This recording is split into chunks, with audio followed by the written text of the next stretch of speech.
Hello, welcome to the Saroy channel. I'm so glad you've joined me this evening. It's a pleasure to be with you and love to each and every one of you listening to me from wherever you are in North America or the rest of the world. But let's get together to listen to a lovely Bigfoot story because nothing beats good old Bigfoot. So let's get started.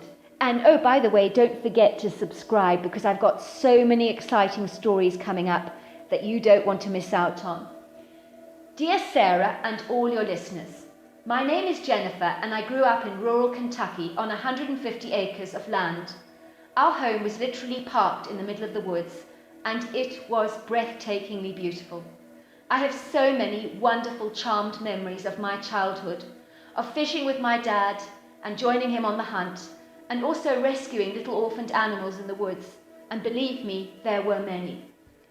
I was homeschooled by my mother, so the only friend I had was Tammy, my sister, and also the children that I met through the church who would come and play at our home frequently.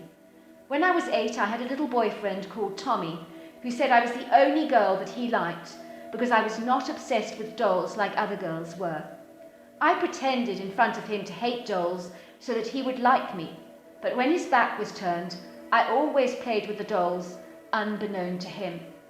One day he came to play at my home and we wandered into the woods without my mother knowing.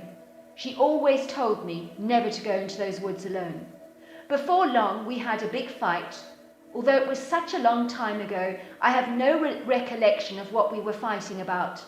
Tommy pushed me over and I literally went rolling down this stony elevation of land and ended up grazing my knee badly. I remember sitting there howling while Tommy made his way back to the cabin, leaving me all on my own. My knee was hurting and burning. It was bruised and bleeding, and I started hobbling along the path. The next thing I knew was that I was being lifted up by this big creature that had very, very hairy arms.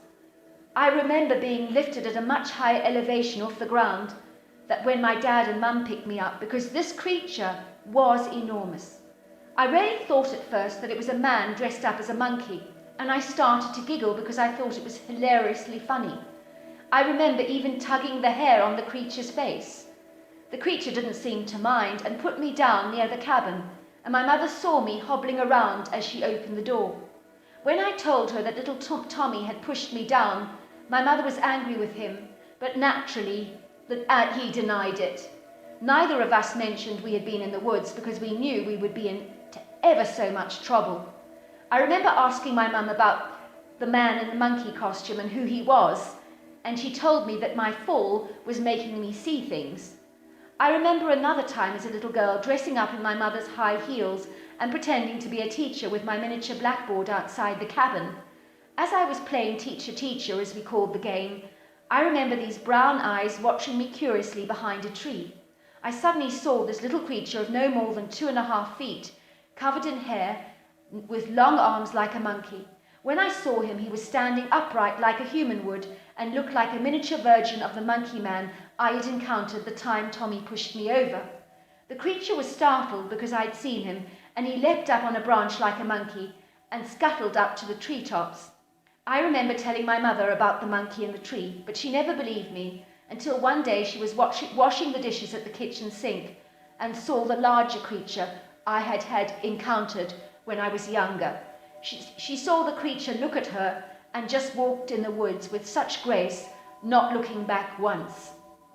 I remember she got on the phone to tell my dad that she had seen a Bigfoot in the woods and that the creature was indeed real. When my dad came home, they wandered out in the woods to look for signs of the creature, but only found a very degraded footprint, which was exceptionally large, at about 18 inches to be precise. My mother was curious about what she had seen, but my dad was concerned and told us that none of us were allowed in the woods unless he accompanied us, because it would be dangerous. One day when I was about 15 years old, my sister and I were swimming at the creek, and as I was in the water, I felt 2 hairy hands pulling me under and then releasing me. I was so terrified I tried to run out of the water, but it happened all over again. Then it happened to my sister Tammy. She started to scream and ran out of the water hastily. At that moment I thought I saw a little rock moving in the water, but it was the cone-shaped head of a Bigfoot coming up for air. With his hair so wet, he almost looked like an otter. I watched the cone head disappear under the water again, and I ran out before he ducked me under the water again. I think he was playing games with us and didn't mean us any harm. But as far as games go, being ducked under the water is not fun. It can be incredibly scary.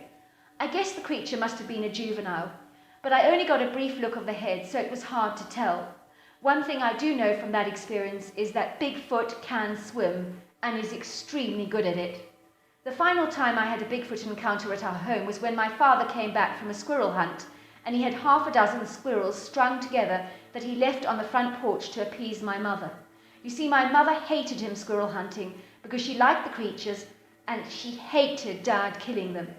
That night I heard a noise on the patio because I was a light sleeper, and so I tiptoed to the window that overlooked the patio area to see what was going on. I saw the silhouette of the Sasquatch in the moonlight, stealing all of my father's squirrels. I knew my mother would be pleased to see them gone. I could not get a close view of the Bigfoot apart from his distinctive cone head, long arms and huge body. He literally took him seconds to steal the squirrels, which he slung over his shoulder, and he scurried away very quietly, almost gliding along the grass. I watched it scale a 6-foot fence as if it was nothing and vanish into the woods. Needless to say, my dad is convinced my mother threw away his squirrels, and so he has lost interest in squirrel hunting because he believes my mum disposes of his offerings. I even heard him tell a friend once that there was no use hunting if you're married to a softie that thinks standing on an ant is murderous. His friends laughed and said, "Well, at least your wife can cook. Anything my wife makes turns to charcoal and dust because she burns everything." So there you are, that is my Bigfoot story. I believe the one near us means us no harm. I have been lucky to have had a few sightings over the years, but I think they stay out of our way, but I believe they are always watching us, and they certainly do have a sense of humour. I once went to a monkey sanctuary with my dad, and we did not see a single monkey until the food came out. Then suddenly, from nowhere, there were hundreds of monkeys all around us grabbing food. You see, they've been watching us all along. I think Bigfoot knows a lot about humans, and I think he watches us all the time. And he's brilliant at camouflaging himself so well that even when he's in plain sight, we simply don't see him. We don't see him at all. Hope you enjoyed my story. I really loved that story. Thank you so very much. Good night and goodbye until next time.